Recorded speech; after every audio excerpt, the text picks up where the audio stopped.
Competition kills creativity. Stay with me. I'm going to use baseball as an example. Einstein says that logic will take us from A to Z. However, your imagination will take you everywhere. I'm including a video of 50 Major League Baseball plays that are highlighted as some of the most incredible that we could possibly imagine. Here's why competition kills creativity. People who believe that you have to compete with another business, with another athlete, instead of focusing on their own imagination and their own creativity, they're killing exactly that. Those two assets, imagination and creativity.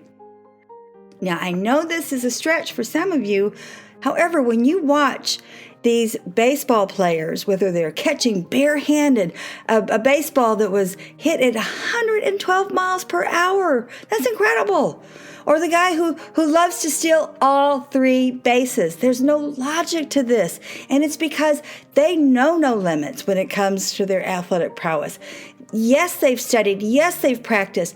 But they believe not only that they can do it, but in their imagination, they see this. And they're creative in the way they play their sport. Even in the women's soccer team. Oh my gosh, the plays they make, it defies logic. And that's what this is about. This is why competition kills creativity. It's old-fashioned. Businesses that want you to compete with another person, another business, kick them to the curb because this is so dumb. It's old-fashioned and it's a waste of your imagination and your creativity.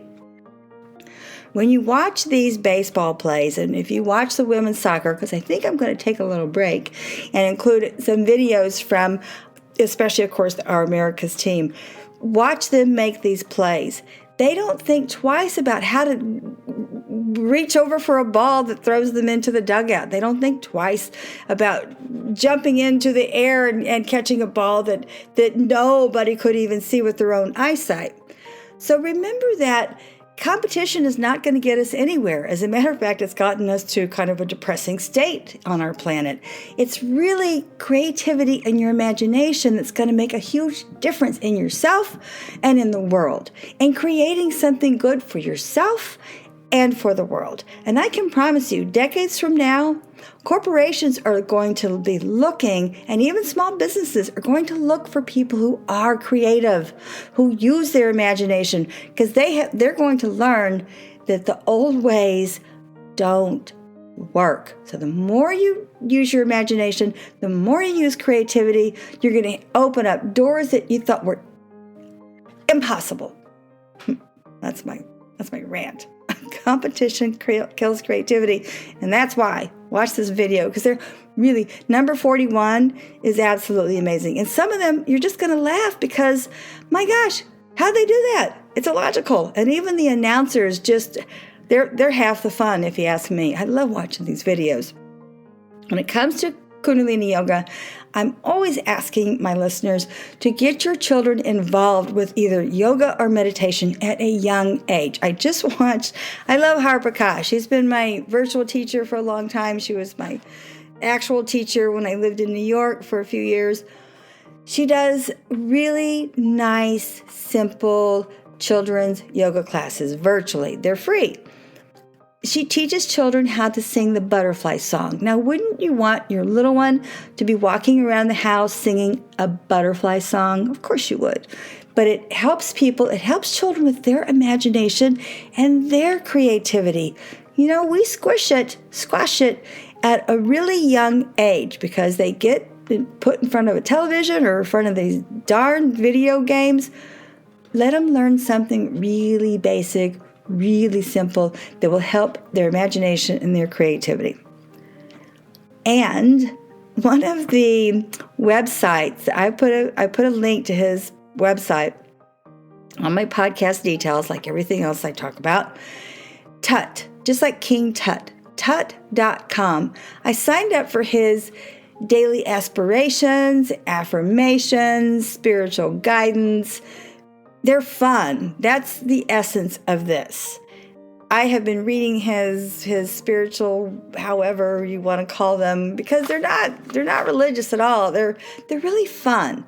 I put his link on my podcast because I think everybody needs to read something like this first thing in the morning. And his email to us is a note from the universe.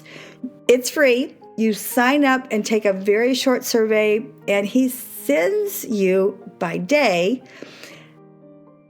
an email that really relates to what's going on in what you said you wanted out of life. Maybe that sounds poo-poo or woo-woo, but just try it. Tut.com. The link is on my podcast details. Lastly, wine. I talked about red chilled wines last week, and I was absolutely nonplussed when I came across an article. A gentleman talked about red wine and fish, and he totally missed the mark. Totally. He actually said that you can have Zinfandel, and he called Zinfandel a light-bodied wine. So 2 strikes against him. Zinfandel is never a light-bodied wine. Maybe he was talking about white Zinfandel, which is swill. But he actually says you compare that with fish. No, you cannot, and don't do that. It would be one of the most horrible dining experiences you've ever had in your life. Zinfandel does not go with fish. The only red wine that is actually a classic pairing is salmon and a really nice Pinot Noir. But for me, it'd have to be a Pinot Noir from Burgundy. You could do a Pinot Noir from Willamette in Oregon. A light style Pinot Noir is perfect with salmon. So take my note on that. I don't know who this person was, but I was just so miffed when I read this. It's such wrong information. And for me, it just shows how stupid these people are because they obviously have not had a glass of Zinfandel or bottle with fish, because he would have said, gag, that's horrible. It just absolutely ruins the fish, and the fish ruins the taste of the Zinfandel. So obviously this guy has not been around the block. I am so open to my listeners reaching out to me. You can reach me. All my contact information is on the podcast details at the very bottom. Instagram, LinkedIn, even my email address is there. If you ever need any help with food and wine pairing or finding a specific wine, so glad to help you. And of course, that's free. I don't charge for any of this stuff. To wrap this up, competition kills creativity, because when you're competitive, your imagination and your creative juices are not flowing, and that's how you open doors. That's how you create a better world for yourself. That's how you create a better world for a company. If you're consulting, use your imagination and creativity. Please get your children involved with any kind of yoga, any kind of meditation. Of course, I love Har Prakash because I always include her children's videos for the summer on my podcast because it's hot outside. Not everybody wants to be at a water park or in the pool. Lastly, do not drink Zinfandel with fish. No. What a dummy. To wrap this up, I create this podcast once a week. Wealth Yoga Wine. My name is Valerie Hale, and the purpose is to help people create a blueprint for their life, which they truly deserve. I also teach online speaking courses called The Fear of Public Speaking, and I help people manage their fear of speaking in front of anyone with tips and techniques. And it only takes one lesson. That's on my podcast details also. Merci, au revoir.